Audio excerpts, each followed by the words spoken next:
Hello and welcome to City Skylines 2 o'clock, the 22-minute news, discussion and speculation show for City Skylines 1 and 2. On this week's show, what even is City Skylines 2 o'clock? City Skylines 2 speculation, and the sports venue content creator pack, along with this week's special guest, This Old Gamer. Hello there, glad to be here. Thanks for having me. What an honor it is to be on the first ever Cities Skylines 2 o'clock program. I'm very excited to be here. Thanks for having me, BonBonB. Yay, you're very, very welcome. And thanks for giving me the opportunity to say very, very welcome. Right, so brand new show, brand new series. Hopefully every week you're one of a few different guests that have all agreed to come along and be regular returning guests. Give us a chance to talk about all things City Skylines and City Skylines 2. Yeah, absolutely. I'm really excited about, hearing from a whole plethora of individuals that are part of the Cities Skylines world. So this is exciting. Indeed, we've got some big names. We've got some small names as well. We've got that would be me.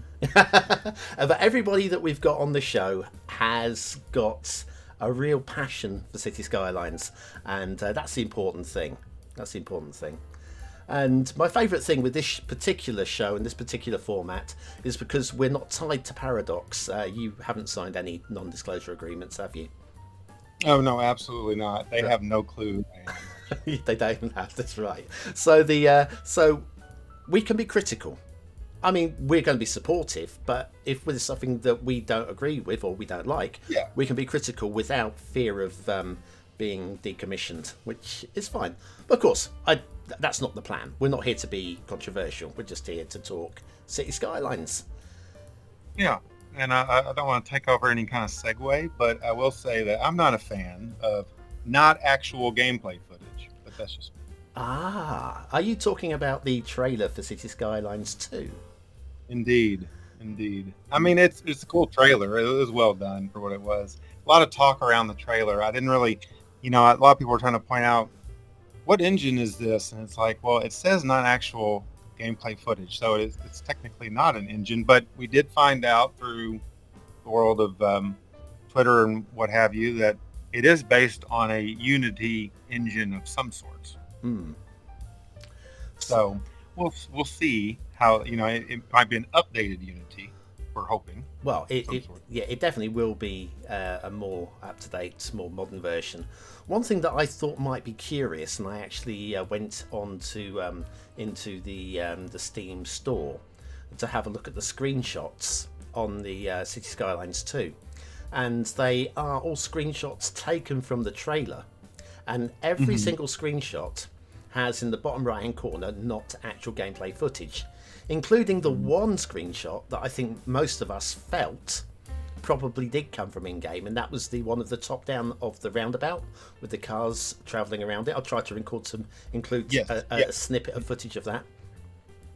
So yeah, I thought, and I think the Lord Biffa also thought that may have been taken actually from in-game, but maybe it hasn't. Maybe what we're going to get is a 3D isometric city builder.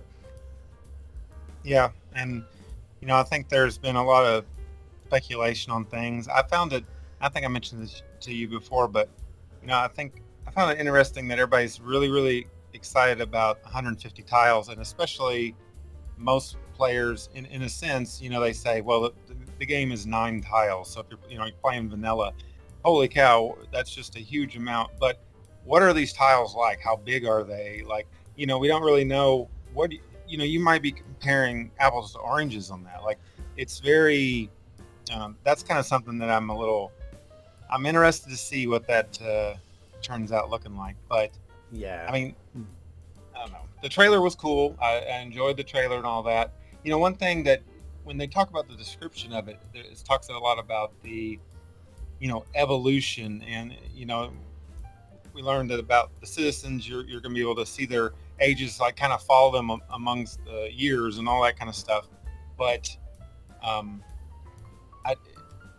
not really sure exactly what all that's going to look like, and comparing it to the first game, I don't know. cautiously optimistic about some of that stuff. Yeah, I mean, it's very easy to get very excited. I think the one thing we know is it's going to be a massive step up. I don't think it'll be a disappointment. And the one thing I can guarantee is retrospectively, we will be disappointed. Retrospectively. Yeah, a year down the line of the game being launched, we'll be going, oh, this is clearly rubbish. Like with Cities Skylines 1, when that came out, we were all blown away when it came out. But within a year, we're going, oh, but... And we were grumbling about the game's limitations. And there'll be things that we'll be grumbling about in a year's time that we can't imagine that we'd be grumbling about now if we could think of them. Because it'll be such a step up. But we'll soon get so used to the new game that we'll find things to grumble about that we can't, perceive. But yeah, you about the tile sizes. The one thing is, with 150 tiles, even if they are smaller than the current tile size, which is possible, 150 tiles, with the current game where you have the 25 tiles maximum vanilla size, there's another 56 tiles outside of those 25 tiles. So if you've got the same sort of scaling with the 150 tiles, maybe there's another 2.5 times as many tiles around the outside, like the fog around the rim could be another 350 tiles, which with a 81 style mod we'd be able to unlock maybe 450 tiles. Yeah, which would be mind-blowing. A mod and a NASA computer at the same time. Yes, indeed. But yes, I mean, you look at the stuff that Paradox are running with at the moment, especially the Life by You game that's coming along with the Sims killer, as some people are calling it. Skylines 2 coming along. They've got some really special stuff lined up, and I'm quite excited. I'm not a Sims fan, but I'm tempted to have a look at Life by You. What do you think? Well, why not? I mean, I'll give any game a chance. I mean, there's a lot to be excited about in 2023, and there's been a lot of new city builders just kind of randomly pop up on Steam from small development teams. It's cool to see, just because all that kind of stuff I think it all kind of feeds off each other in different ways. Cities Skylines obviously pulled a little bit from SimCity 2013 in some ways. And one thing that SimCity 2013 had, I don't know if you ever played that one, but like when you would connect stuff, there was like it was like veins going through the roads, like it was pumping stuff, like pumping the residential, pumping the industrial and stuff. And when they talk about on Cities Skylines 2, have everything integrated in this like giant web and all these decisions affecting other decisions, it kind of feels like they're doing that maybe without that graphical part, but they're kind of intertwining everything where it's all going to connect a little bit differently than we think about the game now. So I think that's what's kind of really exciting for me, is there's a lot of good possibilities. And they said Colossal Order said they've been working on this game for a couple of years, and they've kept it under wraps, which they always seem to do with expansions. They just come out of nowhere. But they've been working on this game, they said, for 2 years. So it's been in development, and they said 2023. So fingers crossed that's a reality. I'm sure it will be. I think the one most exciting thing for me with Cities Skylines 2, and this isn't any besmirch of any of the current modding community at all. They have been amazing. They've kept the game alive a lot of what's been produced for the workshop, from the modders, from the asset makers, from the map makers, and so forth, has got a little bit of a mess. It has got a little, with the whole the combination of mods, how they've evolved over the years. We've got a clean slate, and I'm liking where the mods are at the moment, with the tree anarchies, the extended managers library, and the way that Harmony has enabled the modders to work independently from the old systems. But we still have a bit of a crossover between the old and the new, and some things break other things. The compatibility report mod is amazing, and I'm just hoping that with the new game coming out, that the brains of the modding community I think we know the likes of who I'm speaking about here. The brains can put together a combination of mods that won't kill each other when things get updated. And clearly Paradox and Colossal Order are really happy to work with the modders to make sure that the game, as little as possible, breaks in each update. So I'm really excited by the fact that we'll have a clean slate with mods, but also the fact that the first few months with the new mods, we're going to be sort of like wishing for mods. Can you produce a mod that's going to do this? Can you produce a mod that's going to do that? See, I don't know if you're going to have that as much, because I feel like there's going to be so much stuff built into the game. Like a lot of the stuff you get through Render It and all these things like the ambient occlusion and like the different types of graphical things that depend on your graphics card and all that. A lot of that is built into a little bit, more modern titles and stuff.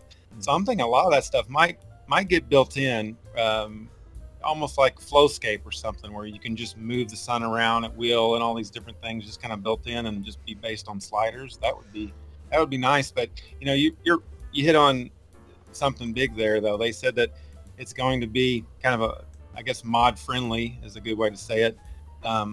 So that's cool and all. And I appreciate, like you said, everybody in the whole community. They kept the game going, and the game would not be. I know some people that still play the game vanilla and never have tried a mod, and a couple of console players as well. So, it's just there's so much with this game, and the community around it has just been unbelievable. And I will say, while I got the chance, the community of content creators like yourself have contributed amazingly. I mean, your channel, BonBonB, has been just awesome for years, and like a standard for all things maps and great tutorials. I discovered you through tutorials, and now you got some new tutorials that are exciting too. So indeed. I didn't mean to plug you right in the middle of the show. Yes. Well, speaking of content creators, we've got a few new content creator packs. And I've lined up one. I've got a short video where we're going to fly over the content creator pack from Bad Peanut, which is the sports venues. Now, I have sent you a link to the video we're going to play. Can you just confirm that you've got that set up and ready to go? I do. Right. So we've got coming up, first of all, is the Community Soccer Park. This is the small field. So these are all parks, so they are ploppable and will act as parks. You like a bit of soccer, don't you? Oh, yes, I do. I'm a Spurs fan, a Louisville City fan. Well, next one. Spurs more closer to your home, I believe. Oh, yeah. Well, we don't talk about Spurs in this house. Community Australian Football Park down below at the moment. That's the football park. And then next up is the Community Australian Football Field. Know anything about Australian football? No. It's a bit like rugby, only not. Is that the best I can give you? I don't understand the rules. There's a lot of running and kicking and throwing and kicking. That's the we've got the baseball field coming up. The community baseball field next. Yep. This is more, my country right here. And then next up, the community baseball complex. Combination. This one's really cool. This reminds me a lot of places you'll see across America for sure, like Little League, places like that, and small schools and all that. That's pretty cool right there. Now we've got the suburban American football field. Long and thin. I always thought they were wider American football fields, but clearly not. And then the community American football park with some, what do you call them, bleachers? You call them bleachers, don't you? Yes, bleachers, yes. Yeah. Now we're over to the... this is the suburban cricket pitch. Having trouble speaking again. And the community cricket pitch. And both of those feel just quite nice. Sort of things that you can pop in the middle of your a small town build, those ones. Now, the next ones, these have the match day mechanics and animations as well. This is the medium soccer stadium. Nice shape, that one. And then the city soccer stadium.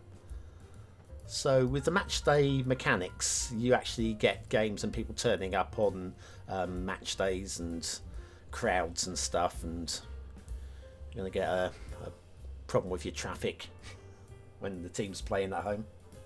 Oh yes, absolutely. Traffic nightmare. City baseball stadium. I like that one. Yeah, the big scoreboard at this end.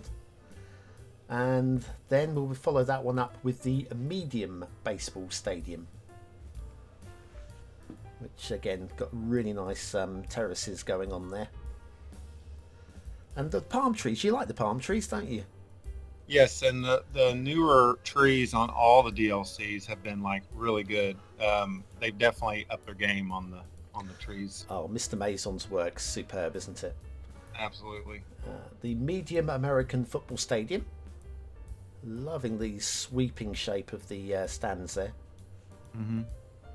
And then the City American Football Stadium. Yeah, and these are all perfectly like built for you to, you can throw stuff on these and do whatever you wanted to with all the different assets you could get on the workshop. Yeah. And then we're on to the showpiece stadiums here. With these ones also use animations for soccer, baseball and American football, depending on obviously the sport, on match days with the match day mechanics. This one is the Timber Box Soccer Stadium. Yeah, this is probably my favorite one in the entire pack, BonBonB. I love that one. Love that roof. The name worries me a little bit, Timber Box. Timber! Oh man. Copper Bowl Soccer again. Nice modern 21st century stadium there. Mm-hmm. We'll follow that up with the Horseshoe Stadium for baseball. This one has kind of the Olympic Stadium in Montreal vibe to me, where the Montreal Expos played. I'm sure all that was completely foreign language to you, but yeah, they're a defunct team that became the Washington Nationals. But that one kind of reminds me of that one, of their stadium. But yeah, I really like that one as well. Yeah, Montreal, obviously one of those famous American cities. Yeah. Then Arrow Park, another baseball stadium. These are just magnificent. Like Bad Peanut has done such an incredible job with the modelling of these stadiums. Yep, they look fantastic. In and out. Yeah, so nice. And then we're going to finish with a couple of American football stadiums. This is the Glass Eye Arena. I don't know why it's called the Glass Eye Arena. I can't imagine any reason why it would be called the Glass Eye Arena. But Apples me. yeah, if the cinematics work correctly, we're going to nip in underneath the roof, and you get a feel of what it looks like underneath. Hopefully, sometimes the animations don't quite work how I'd like them to. No, it didn't cut in. No, that's a dang shame. But anyway, trust me, it's awesome. It's all in there. You can get a really good look. And again, on match days, you're going to get all the crowds in the stands, and of course some American football cinematics as well. I apologise for the animation not cutting in under the roof there. We've got one more to look at, and again, I don't know why he's called it this, but this is the Peanut Bowl Memorial Stadium. Bad Peanuts, the Peanut Bowl Memorial. Is he dead? Did we kill Bad Peanut? Anyway, I don't know why he called it the Peanut Bowl. I don't see any relevance to peanuts in this at all. Hey, I don't blame him. Bad Peanut deserves a little kudos there, a little self-love in that one. I mean, he's done an outstanding job. All these creators on these new DLCs, they're just fantastic. Well worth the money. Yeah, I mean that's got almost like a Roman vibe to it, I would say, with the pillars at the top end of the stand there. But yeah, that is an amazing set. I mean, there's a few props and bits and bobs as well that are available if you subscribe, not subscribe, but if you buy this content creator pack. It was at about £5 British, and you're getting 22 really nice stadiums there for the money. And again, it's not an advert for the DLC, because I don't work for Paradox. I'm not commissioned by Paradox. I just think that's a really nice set of content creator pack goodies. Yeah, all three of the newer ones, and they've had that bundle online too. That's a good deal, and they're all great. And I think it's really cool to support, those creators that have been working in the community for so long, making stuff. So, hats off for that one. That's an impressive pack, and I like your setup you have on the video there. Is that your new build, actually?